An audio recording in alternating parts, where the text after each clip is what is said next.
conducted in his honor. Lieutenant Colonel Bukar Suka Dimka, the mastermind of Murtala's assassination, could not take over the reins of power. His coup thus went down in history as an unsuccessful coup. A couple of things worked against Dimka.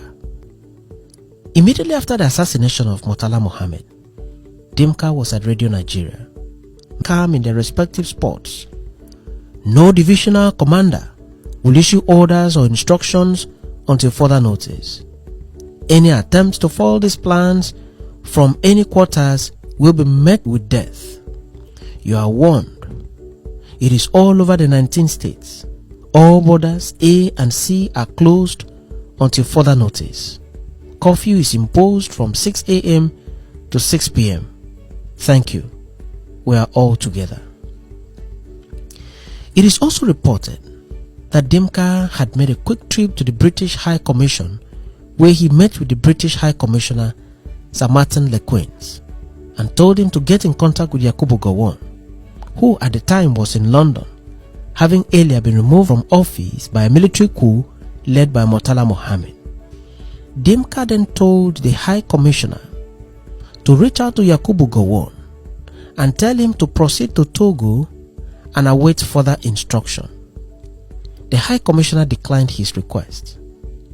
It was thus not clear whether Dimka executed the coup to enable him succeed Murtala Mohammed as head of state, or to enable him pave way for General Gowon to return to Nigeria and continue in office as head of state. Dimka's coup was largely characterized by confusion and lack of coordination. While Dimka was at Radio Nigeria running the national broadcast, serious efforts were being made by the military to crush Dimka's coup. There was a counter broadcast from Benin by the then brigade commander, Colonel Issa Bukar, disassociating other army units from the coup. There was another broadcast from Kaduna and another one from Calabar by the then brigade commander, Colonel Maman Vatsa. University students from Lagos and Ibadan also took to the streets to protest the coup. The coup attempt eventually failed.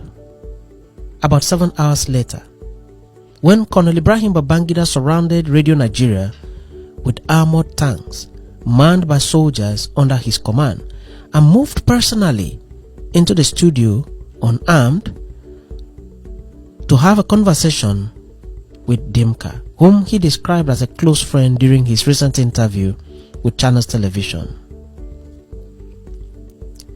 It is said by some that Dimka was a lover of champagne, and that Babangida went to meet Dimka at the radio station with a bottle of champagne with full knowledge that Dimka would be excited by it.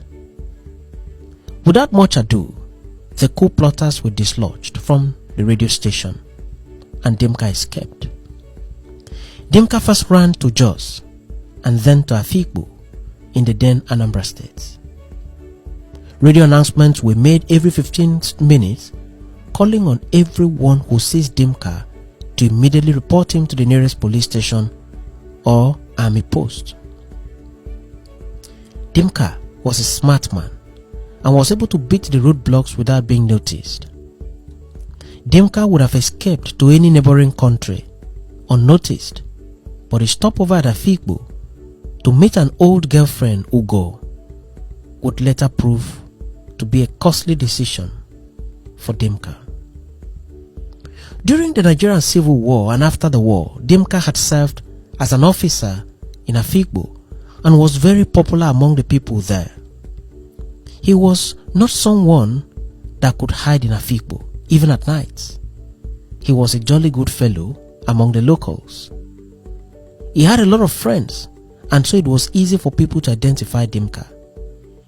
Dimka was seen strolling near the Afikpo Mosque and later seen checking into Friendship Hotel Afikpo. He checked in with a fictitious name. He later sent for Ugo, who came to the hotel to spend the night with him. The first room he checked into had burglary proof, but Dimka insisted that the room be changed for him. He got a room that had no burglary proof. This was done with a reason. The unprotected window would later serve as his escape route. While there in the hotel, information got to the army and the hotel was surrounded at night. But the soldiers only concentrated on the front of the hotel. The soldiers began checking the hotel room by room, and when they tapped on a nearby door, Dimka told his girlfriend Ugo to go and open the door for them, while Dimka escaped through the toilet window and ran away. He went through the farmlands and then entered a vehicle across the road to escape to Abakaliki. Every 3 kilometers on the road had a roadblock.